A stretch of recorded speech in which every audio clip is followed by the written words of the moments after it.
আসসালামু আলাইকুম গাইস, সবাই কেমন আছেন? আশা করি সবাই ভালো আছেন। আলহামদুলিল্লাহ আমিও ভালো আছি। তো দেখেন, আজকে আমি আরও দুইটা বাসন নিছি।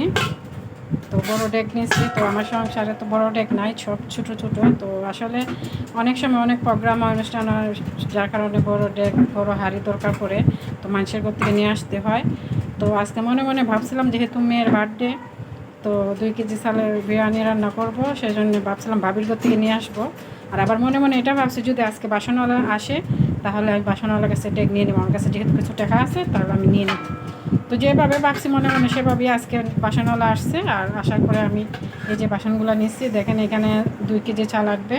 সাথে আরেকটা এই যে কড়াই আমার অনেক পছন্দ, বুঝছেন? কড়াই আমার অনেক পছন্দ। কড়াইতে রান্না করতে আমার অনেক ভালো লাগে। আমার ঘরে শুধু লোয়ারিটা অনেক বেশি, এগুলোতে আমার রান্না করতে অনেক ভালো লাগে। আর এগুলো আমার আসলে আমরা মেয়েরা যতটুকু টাকা পাই না কেন, আমরা অন্য কিছুতে অপচয় করি না, নিজে একটা কিছু পড়ি না, খাই না, শুধু সংসারে জিনিসপত্র জুড়াই, কেনাকাটা করি, সংসার বড় করি, এই আর কি। আর অবশ্য আমার বাড়িতে, আমার গ্রামের বাড়িতে, শ্বশুর বাড়িতে আছে জিনিস, সেগুলো হচ্ছে আমার শাশুড়ি।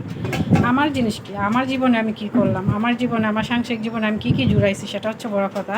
আর আমার জিনিস, আমার অধিকারটা, হকটা বেশি থাকে, যার কারণে আমি যেমনি খুশি সামনে ব্যবহার করতে পারবো। তো দেখেন আমি এইগুলো আজকে কিনছি। তো আমার অনেক খুশি লাগতেছে। আস্তে আস্তে আসলে অনেক কিছুই হবে। তো সবাই দোয়া করবেন আমার জন্য, অনেক কিছু আশা আছে করার। আপনারা দোয়া করবেন আমার জন্য। আসসালামু আলাইকুম, সবাই ভালো থাকেন।